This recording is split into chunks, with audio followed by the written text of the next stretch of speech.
YS Jaganmohan Reddy ఆదేశాల మేరకు రాజంపేటలో MLA Annamayya జిల్లా వైసీపీ అధ్యక్షుడు ఆకేపాటి అమర్నాథ్ రెడ్డి ఆధ్వర్యంలో భారీ నిరసన ర్యాలీ నిర్వహించారు. ఆర్ఎన్బి బంగ్లా నుంచి ప్రారంభమైన ర్యాలీని పోలీసులు కొద్ది దూరంలోనే అడ్డుకోవడంతో ఉద్రిక్తత నెలకొంది.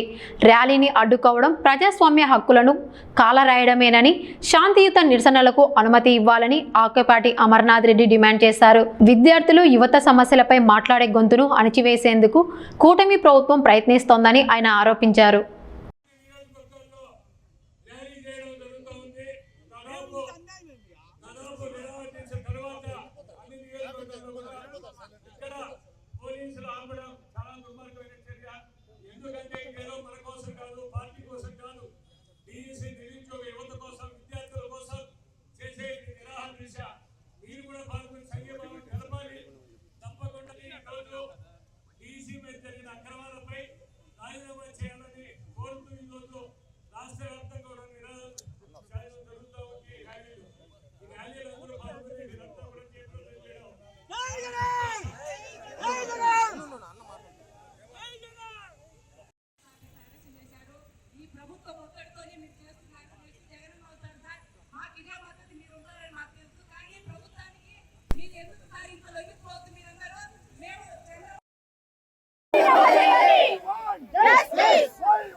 ఈరోజు దాదాపు 4 రోజుల నుంచి రాష్ట్ర వ్యాప్తంగా నిరసన దీక్షలు కొనసాగాయి. ఈరోజు పెద్ద నిరసన ర్యాలీ మొదలు పెట్టే పోలీసులు అడ్డుకోవడం ఇది చాలా దుర్మార్గమైన చర్య. పోలీసులతో ఈ ప్రభుత్వం ఉద్యమాలు ఆపాలని చూస్తుంది, ఎప్పుడు కూడా ఆపలేరు.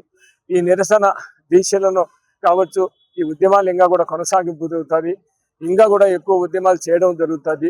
ఈ రోజు నిజంగా ఈ నిరసన దీక్షను ఆపడం, ఈ ర్యాలీని ఆపడం చాలా దుర్మార్గమైన చర్య.